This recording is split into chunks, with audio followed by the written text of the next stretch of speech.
दोस्तों, आज हम बात करेंगे एक ऐसे देश की जिसने पिछले कुछ दशकों में पूरी दुनिया को सरप्राइज कर दिया। क्या आप जानते हैं कि 40 साल पहले चाइना आज के इंडिया से भी पीछे था? लेकिन आज वो दुनिया की सेकंड लार्जेस्ट इकोनॉमी बन चुका है।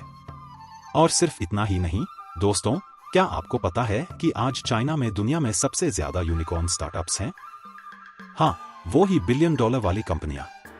आखिर ऐसा क्या किया चाइना ने जो वो इतनी तेजी से आगे बढ़ा? चलिए, आज हम जानेंगे 10 मेन रीजंस जिनकी वजह से चाइना ने अपनी किस्मत बदल दी। दोस्तों, चीन की सक्सेस स्टोरी की शुरुआत कोई आज की नहीं है, ये एक लॉन्ग जर्नी रही है। लेकिन इस पूरी जर्नी का टर्निंग पॉइंट था 1978। इमेजिन कीजिए, उस वक्त चाइना एक स्ट्रगलिंग इकोनॉमी था। और फिर स्टेज पर आते हैं डेंग जियाओपिंग, वो विजनरी लीडर जिसने पूरे गेम को ही चेंज कर दिया। डेंग जियाओपिंग ने ऐसा मास्टर स्ट्रोक खेला जिसे हम कहते हैं इकोनॉमिक रिफॉर्म्स और ओपनिंग अप पॉलिसी। और बस यहीं से चाइना की किस्मत बदलनी शुरू हो गई। सोचिए, उस समय चाइना की इकोनॉमी इतनी बंद थी कि दुनिया के मार्केट से वो ऑलमोस्ट डिस्कनेक्टेड था। लेकिन डेंग ने ऐसा सोचा था क्या? Absolutely not. उन्होंने कहा कि अगर हमें ग्लोबल पावर बनना है तो अपनी पुरानी इकोनॉमिक पॉलिसीज को बदलना होगा। और यहीं पर आता है उनका legendary decision, opening up policy. उन्होंने एक ही बार में चाइना के मार्केट के दरवाजे खोल दिए, फॉरेन इन्वेस्टमेंट को वेलकम कहा और पूरे देश को एक मैसिव ट्रांसफॉर्मेशन की राह पर डाल दिया। ये कोई स्मॉल चेंज नहीं था दोस्तों, ये एक ऐसा कदम था जिसने पूरे वर्ल्ड को शॉक कर दिया। चाइना, जो कभी एक क्लोज्ड इकोनॉमी थी, ओवरनाइट ग्लोबल इन्वेस्टर्स की फेवरेट डेस्टिनेशन बन गई। और यही वो पहला स्टेप था जिसने चाइना को अनस्टॉपेबल बना दिया। And this was the moment when China said to the world, अब हम रुकने वाले नहीं हैं।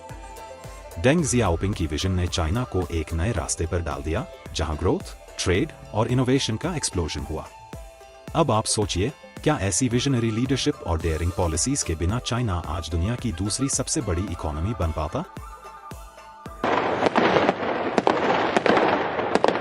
दोस्तों, अब बात आती है उस दूसरे सुपरचार्ज्ड रीजन की जिसने चाइना की इकोनॉमी को टर्बो बूस्ट दिया, स्पेशल इकोनॉमिक जोन्स यानी सेस। अब सोचिए, ये कोई मामूली बात नहीं थी। चाइना ने अपने कुछ चुनिंदा सिटीज को सेस के रूप में डेवलप करने का ऐसा धमाकेदार प्लान बनाया जिसने पूरी दुनिया का ध्यान खींच लिया। और इसका सबसे बड़ा एग्जाम्पल है शेंजन, जो पहले एक छोटा सा विलेज हुआ करता था और आज वो दुनिया के सबसे बड़े मैन्युफैक्चरिंग हब्स में से एक है। इमेजिन कीजिए, एक छोटा सा गांव और अब वो ग्लोबल मैप पर शाइनिंग स्टार बन चुका है। सेस ने फॉरेन इन्वेस्टर्स के लिए वो ड्रीम एनवायरनमेंट क्रिएट किया जहां उन्हें टैक्स बेनिफिट्स, रेगुलेटरी रिलैक्सेशंस और ऑलमोस्ट रेड कार्पेट वेलकम दिया गया। और यही वो रीजन था जिसकी वजह से दुनिया भर के बिजनेसेस ने दौड़कर चाइना में इन्वेस्ट करना शुरू कर दिया। आप सोचिए, जब किसी कंट्री में इन्वेस्टर्स को इतने बड़े बड़े इंसेंटिव्स मिलेंगे तो वो वहां बिजनेस क्यों नहीं करना चाहेंगे? इस वन मूव ने चाइना को ग्लोबल इन्वेस्टमेंट का हॉटस्पॉट बना दिया। और देखते ही देखते सेस के कारण चाइना में फैक्ट्रीज की बाढ़ आ गई। हर तरफ कंस्ट्रक्शन हो रहा था, इंडस्ट्रीज खड़ी हो रही थी और वर्ल्ड का हर बड़ा ब्रांड चाइना के साथ जुड़ने की रेस में था। इसका इम्पैक्ट इतना जबरदस्त था कि एक पूरा इकोनॉमिक रेवोल्यूशन खड़ा हो गया। This was a master stroke दोस्तों। तो ये सेस थे जिनकी वजह से चाइना ने अपने ग्रोथ का एक्सेलरेटर दबाया और पूरे वर्ल्ड को पीछे छोड़ दिया। और इसका सबसे बड़ा फायदा, चाइना का transformation into the factory of the world. यही वो दूसरा की फैक्टर था जिसने चाइना को अनस्टॉपेबल बना दिया। अब बात करते हैं चाइना की एक्चुअल पावर की, उसकी मैन्युफैक्चरिंग स्ट्रेंथ की। दोस्तों, आपने मेड इन चाइना का टैग हर चीज पर देखा होगा, राइट? और ये कोई कोइंसिडेंस नहीं है, ये एक वेल प्लान स्ट्रैटेजी का रिजल्ट है। चाइना ने मैन्युफैक्चरिंग को इतनी ऊंचाई पर पहुंचा दिया कि आज वो पूरी दुनिया की फैक्ट्री बन चुका है। सोचिए, चाहे इलेक्ट्रॉनिक्स हो, टॉयज हो, कपड़े हो या गैजेट्स, सब कुछ चाइना से आता है। चाइना ने अपने सस्ते लेबर का ऐसा सही इस्तेमाल किया कि वो पूरी दुनिया को सस्ते प्रोडक्ट्स से भरने में कामयाब रहा। और इस कदम ने उसके इकोनॉमी को रॉकेट की तरह ऊपर भेज दिया। सिर्फ सस्ते प्रोडक्ट्स ही नहीं, चाइना ने दुनिया के हर मार्केट में अपने पैर जमा लिए। इसका सबसे बड़ा फायदा ये हुआ कि चाइना के फॉरेन करेंसी रिजर्व्स तेजी से बढ़ने लगे। लेकिन सिर्फ यही नहीं रुका चाइना। उन्होंने अपने इंडस्ट्रियल बेस को इतना मजबूत किया कि आज वो एक ऐसी पावर हाउस इकोनॉमी बन गया है जो हर मेजर ग्लोबल सप्लाई चेन का हिस्सा है। यू नेम इट, और चाइना उसमें है। From small toys to high end electronics, हर चीज पर मेड इन चाइना की स्टैंप लग चुकी है। अब सोचिए, जब पूरी दुनिया चाइना से सामान खरीद रही हो तो इसकी इकोनॉमी कहां से कहां पहुंच जाएगी। This was the game changer दोस्तों। मैन्युफैक्चरिंग और एक्सपोर्ट का ऐसा एक्सप्लोजन हुआ कि दुनिया हिल गई। चाइना ने सिर्फ प्रोडक्ट्स नहीं बेचे, उसने ग्लोबल डोमिनेंस खरीदी। यही वजह है कि आज भी चाइना की इकोनॉमी अनस्टॉपेबल है। अब दोस्तों, अगर हम चाइना की ग्रोथ की बात कर रहे हैं तो इसके बैकबोन को भूलना नामुमकिन है, चाइना का इंप्रेसिव इंफ्रास्ट्रक्चर। ये कोई नॉर्मल इंफ्रास्ट्रक्चर नहीं है, बल्कि ऐसा मेगा स्केल डेवलपमेंट है जिसने पूरी दुनिया को शॉक में डाल दिया। रोड्स, रेलवेज, एयरपोर्ट्स, आप नाम लीजिए, और चाइना ने उसे ऐसे बनाया जैसे कोई सुपरफास्ट मशीन हो। और दोस्तों, यही हमारे अपने देश के कुछ अमीर यूट्यूबर्स हैं जो कहते हैं कि हमारे देश में रोड्स की क्या जरूरत है। चाइना ने सिर्फ हाईवेज नहीं बनाए, उन्होंने ऐसी हाई स्पीड रेल नेटवर्क्स बिछा दी जिन पर ट्रेन्स 300 किलोमीटर पर आवर की स्पीड से दौड़ती हैं। इमेजिन कीजिए, एक देश जो कभी बेसिक रोड्स पर भी स्ट्रगल कर रहा था, आज वहां दुनिया की सबसे लंबी और सबसे तेज रेल सिस्टम्स में से एक है। और ये सिर्फ डोमेस्टिक कनेक्टिविटी तक सीमित नहीं रहा। चाइना ने अपनी कनेक्टिविटी को ग्लोबल लेवल तक पहुंचाने के लिए belt and road initiative (BRI) जैसा प्रोजेक्ट लॉन्च किया। लेकिन दोस्तों, ये belt and road initiative (BRI) अपने इंडिया के लिए एक परेशानी है, क्योंकि ये रोड इंडिया के कश्मीर से होकर गुजरती है, जिस हिस्से को पाकिस्तान ने कब्जा रखा है, यानी पाकिस्तान ऑक्यूपाइड कश्मीर से होकर, और इस रोड की वजह से हमारे भारत को आगे फ्यूचर में परेशानी होगी। BRI, जिसे आप दुनिया का सबसे एम्बिशियस इंफ्रास्ट्रक्चर प्रोजेक्ट कह सकते हैं, के तहत चाइना ने रोड्स, पोर्ट्स और रेलवेज को पूरी दुनिया में फैलाना शुरू कर दिया। इससे न सिर्फ उसकी ट्रेड और कनेक्टिविटी बढ़ी, बल्कि उसने ग्लोबल इन्फ्लुएंस भी बना ली। चाइना लिटरली दुनिया के हर कोने से जुड़ गया, एशिया से अफ्रीका और यूरोप से लैटिन अमेरिका तक। सोचिए, जब एक देश ने इतना शानदार इंफ्रास्ट्रक्चर बना लिया हो तो उसकी इकोनॉमी की स्पीड किस लेवल पर होगी। रोड्स से लेकर पोर्ट्स तक, चाइना ने अपने हर कदम से यह साबित किया कि डेवलपमेंट की असली स्पीड बूस्टर उसकी इंफ्रास्ट्रक्चर पावर है। यही वो वजह है कि चाइना ने दुनिया के सामने खुद को एक अनस्टॉपेबल ग्रोथ मशीन के रूप में खड़ा कर दिया है। दोस्तों, चाइना सिर्फ मैन्युफैक्चरिंग पावर हाउस बनकर नहीं रुका, उसने टेक्नोलॉजी और इनोवेशन की दुनिया में भी पूरी बाजी पलट दी। आज आप चाइना का नाम सुनते हैं तो सिर्फ एक ही बात दिमाग में आती है, कटिंग एज टेक्नोलॉजी और नेक्स्ट लेवल इनोवेशन। और इसका सबसे बड़ा एग्जाम्पल है वो यूनिकॉर्न स्टार्टअप्स जिनकी दुनिया भर में सबसे ज्यादा संख्या आज चाइना में है। हाँ, वही $1 बिलियन वाली कंपनियां। सोचिए, ऐसा टेक इकोसिस्टम खड़ा करना जहां हर कॉर्नर से एक नया यूनिकॉर्न इमर्ज कर रहा हो, ये मजाक नहीं है। अब ये कैसे हुआ? दोस्तों, चाइना ने पिछले कुछ सालों में टेक्नोलॉजी और इनोवेशन पर इतना बड़ा फोकस किया कि वो आज 5G से लेकर आर्टिफिशियल इंटेलिजेंस तक में एक ग्लोबल सुपर पावर बन चुका है। आपने Huawei, Tencent, Xiaomi, DJI drones और अलीबाबा जैसे नाम तो सुने ही होंगे। ये ब्रांड्स अब सिर्फ चाइना के नहीं, बल्कि ग्लोबल टेक्नोलॉजी जायंट्स बन चुके हैं।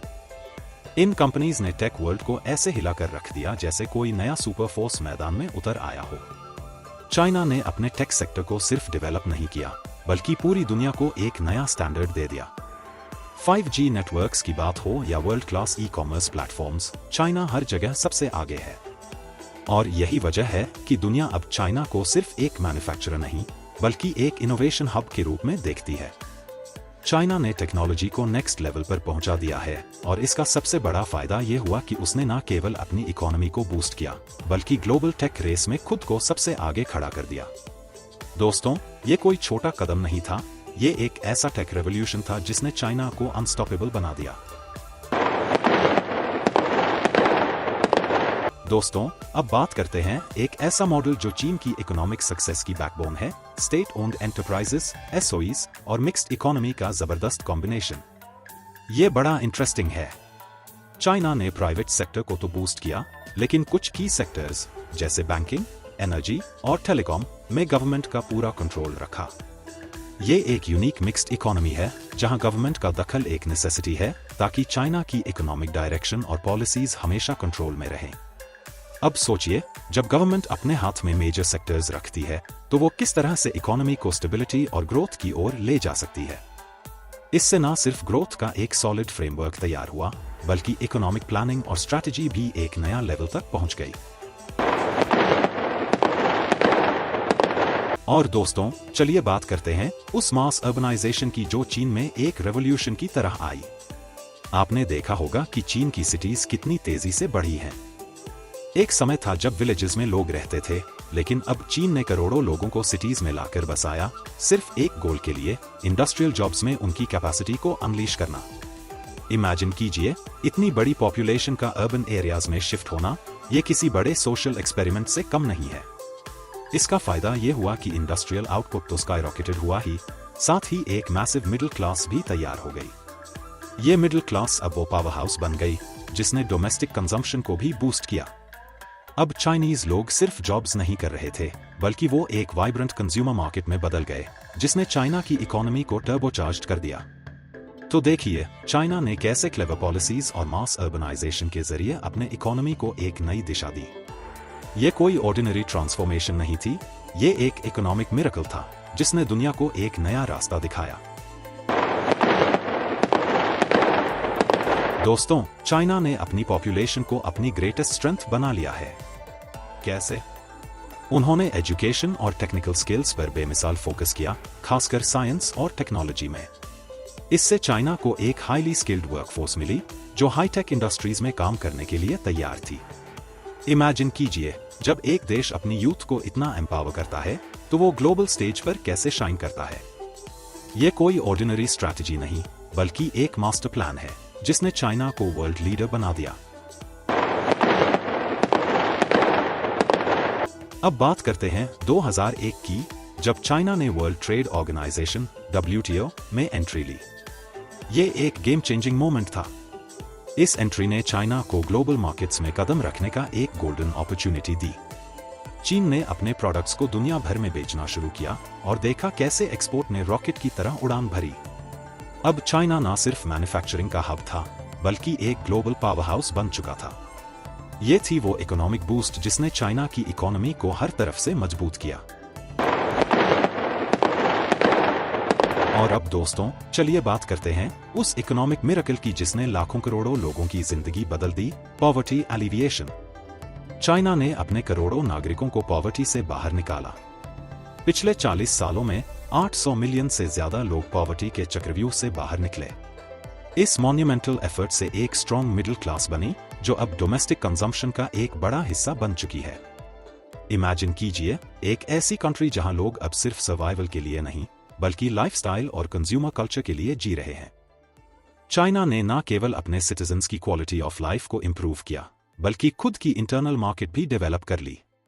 ये सारी ट्रांसफॉर्मेशंस मिलकर एक ऐसी पावर हाउस इकोनॉमी बनाते हैं जिसने न सिर्फ खुद को, बल्कि पूरी दुनिया को एक नया रास्ता दिखाया है। दोस्तों, ये है चाइना की journey from developing nation to a global leader.